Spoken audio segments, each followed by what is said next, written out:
Avez-vous déjà vécu du stress à l'école à un point que cela a affecté votre quotidien ou même à atteindre un niveau d'anxiété intolérable? Aujourd'hui, moi et une équipe d'étudiants en première année en pharmacie, nous allons interroger des personnes de tout âge à ce sujet. Allons voir ce que les gens ont à nous dire. Suivez-moi!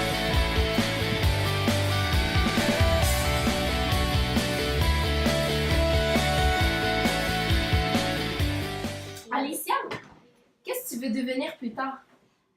Une princesse rose. Je sais pas.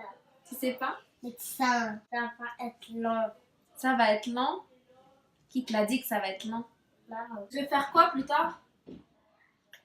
Est-ce que tu as peur d'aller à l'école? Non. Ça te fait pas peur? Non?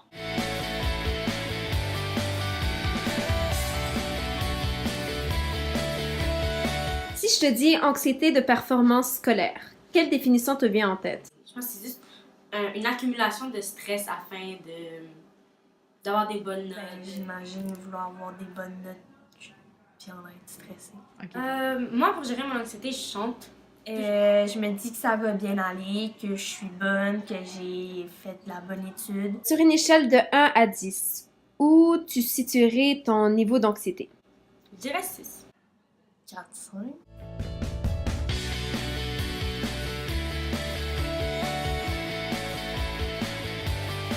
Comment tu décris ta transition du secondaire au cégep? Quand tu es au secondaire, c'est la belle vie quasiment.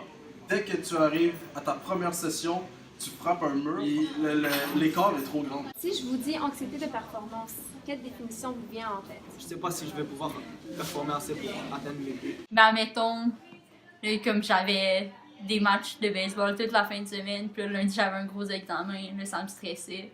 Comme j'avais pas vraiment le temps d'étudier, mais en même temps, il faut que je le fasse parce qu'il y a genre des bonnes notes, fait que c'est vraiment dur. J'ai quand même beaucoup de stress à finir ce que j'ai à faire.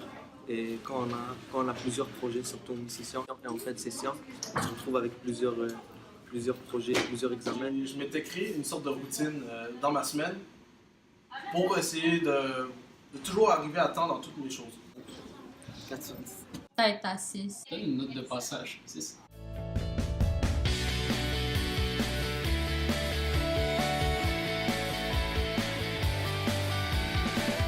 Stressé pour avoir des bonnes notes, pour avoir un bon GPA. Toujours essayer à avoir l'excellence, toujours essayer à être meilleur. Nous, c'est couper mon programme. Fait que même si tu as 95, si la moyenne est 95, tu as un B, tu n'auras pas ton A+. En totalité, c'est ça, c'est la grosse course au stage. Là. Donc, une anxiété de performance, c'est vraiment d'essayer d'aller chercher un bon GPA avant ta deuxième année pour aller chercher le stage que tu veux dans la firme que tu veux. Je pense que c'est le fait de se comparer un peu aux autres, de voir que est-ce que ma note est compatible à celle des autres. Essayer de faire des devoirs au fur et à mesure, ça va être. Il ne faut pas arriver avec. Ouais. Je me focus pas seulement sur mes études, mais je fais d'autres activités, je sors, j'écoute des films. J'essaie de juste me dire, OK, une chose à la fois, je me fais une liste. On boit beaucoup de café, on dort pas beaucoup. Donc, j'essaie de compenser en bien mangeant, puis d'avoir le plus d'heures de sommeil possible. Moi, je dirais plutôt un 8, 9. Mettons, quand j'étais au cégep, c'était gros stress parce qu'il fallait que je rentre dans mon programme. Anxiété de performance, c'était à 9 sur 10. Maintenant, je suis un peu plus relax parce que veux pas, je suis quand même dans mon programme peut-être à 5 sur 10. Je dirais 5, 6.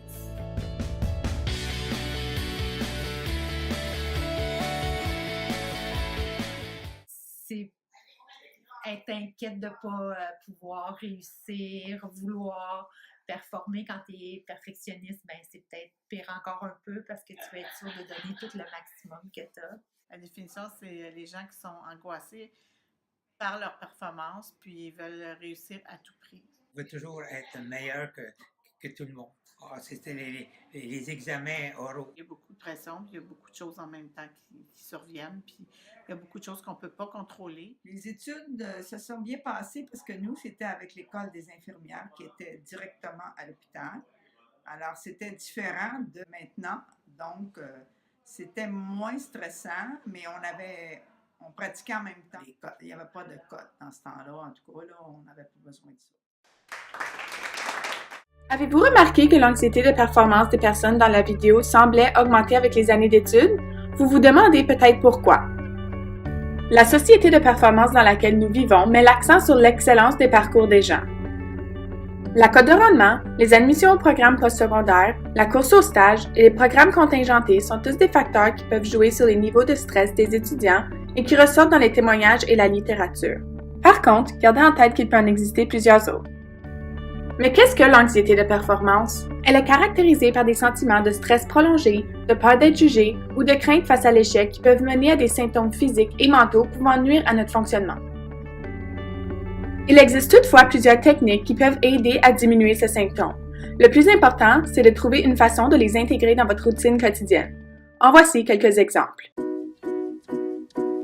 D'abord, les habitudes de vie sont essentielles à un bon état de santé et de bien-être. L'activité physique, une alimentation saine et un sommeil de qualité sont à la base de ce qui se passe dans notre tête. L'activité physique contribue nettement à l'amélioration de la santé mentale. Elle procure de la bonne humeur et de la satisfaction, en plus des sentiments de bien-être et de détente.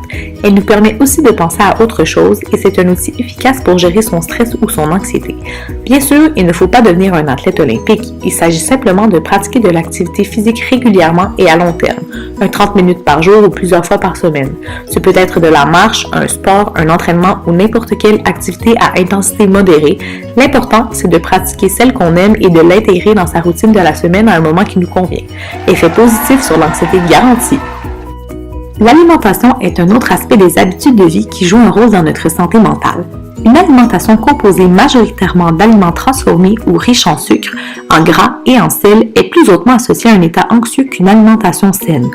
Une bonne alimentation nous permet d'avoir de l'énergie et de maximiser nos capacités à affronter notre stress. Tu te demandes ce que c'est une alimentation saine? Il s'agit de manger équilibré, soit de consommer les 4 groupes alimentaires chaque jour selon des portions qui te conviennent, soit les fruits et légumes, les produits céréaliers, les laits et substituts et les viandes et substituts. Il faut aller chercher tous les nutriments nécessaires dans notre alimentation chaque jour. Alors, on peut se faire plaisir de temps en temps avec des aliments moins santé. Il faut simplement faire attention de les limiter. À noter qu'il faut aussi limiter notre consommation en caféine et en boissons énergisantes. Elles ne sont pas nécessaires à notre santé.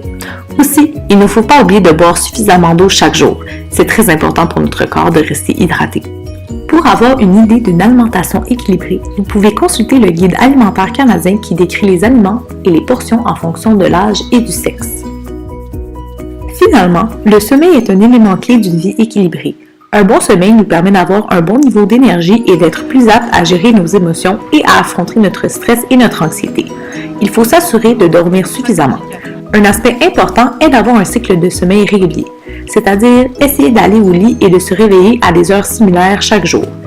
De plus, faire une activité relaxante avant d'aller au lit peut nous aider à mieux nous endormir. En gros, il ne faut pas négliger notre dodo. Bref, de modifier ses habitudes de vie peut être un bon point de départ pour gérer notre stress et notre anxiété. Il existe cependant d'autres trucs pour vous aider. Les techniques de relaxation. Le travail musculaire combiné à une profonde respiration aide à la concentration du moment présent et diminue le stress. La respiration abdominale doit s'effectuer à partir du bas du ventre tout d'abord pour ensuite faire gonfler la cage thoracique. Puis on termine la respiration en expirant à partir du bas du ventre en effectuant un mouvement de vague. Il existe même des applications mobiles pour nous guider dans cet exercice. La relaxation de Jacobson. Pour cette relaxation, il faut être assis sur une chaise ou couché sur le dos, puis serrer les différentes parties du corps dans l'ordre qui va suivre pendant quelques secondes, puis relaxer cette même partie du corps par la suite. On commence avec les membres supérieurs en partant des mains jusqu'aux biceps. On serre ensuite les différentes parties du visage, les épaules, puis les abdominaux. On termine avec les fesses, les cuisses, les mollets, puis finalement avec les pieds. Le yoga. Plusieurs études ont montré l'impact positif qu'une pratique régulière de yoga pouvait avoir sur le corps et l'esprit. En effet, il existe de nombreux exercices de yoga comme la salutation au soleil, l'arbre, la position du guerrier et plusieurs autres. La gestion de l'anxiété de performance peut également être améliorée par des moyens tels l'introspection et la communication. S'accorder du temps pour réfléchir à ses inquiétudes est d'abord une bonne habitude à prendre. Il est bien de prendre un moment au moins une fois dans la semaine pour réfléchir à ses craintes et à ce qu'on peut faire à leur sujet. Cela permettra de se sentir plus en contrôle face aux situations stressantes du quotidien. Une autre méthode possible pour mieux gérer son anxiété est l'écriture. Écrire ses émotions et ses pensées sur papier est une bonne manière d'extérioriser ses sentiments, de diminuer le stress qui est relié et de diminuer les pensées négatives causées par l'anxiété.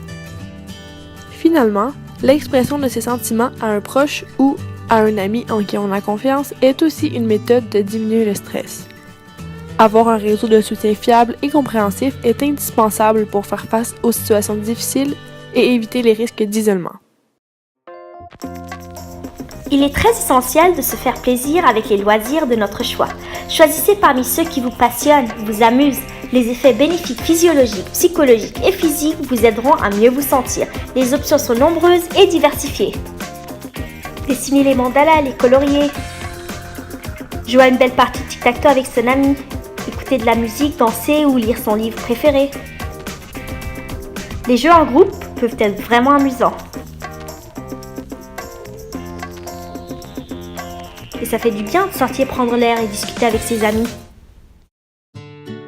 Certaines techniques reliées directement aux évaluations peuvent être utilisées pour mieux gérer cette anxiété de performance scolaire. En plus de maintenir des bonnes habitudes de vie, une étude efficace peut aider à réduire l'anxiété en offrant une bonne préparation face à l'évaluation.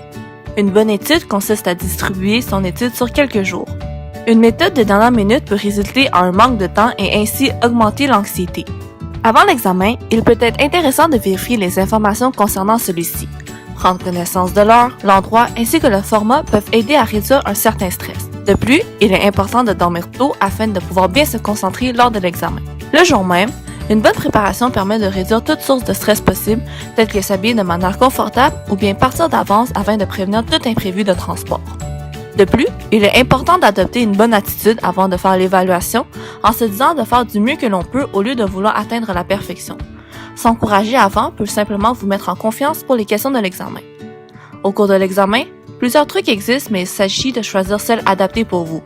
Il peut être intéressant de lire toutes les questions avant de débuter l'examen afin de se faire une idée globale de celui-ci ou bien commencer par les questions plus faciles. Nous vous avons présenté plusieurs trucs pour vous aider à mieux gérer votre stress et votre anxiété. Sachez qu'il en existe plusieurs autres. La clé est de trouver ce qui vous convient. Nous espérons que cette vidéo vous aura éclairé au sujet de l'anxiété de performance scolaire et que vous trouvez des trucs qui pourront vous aider.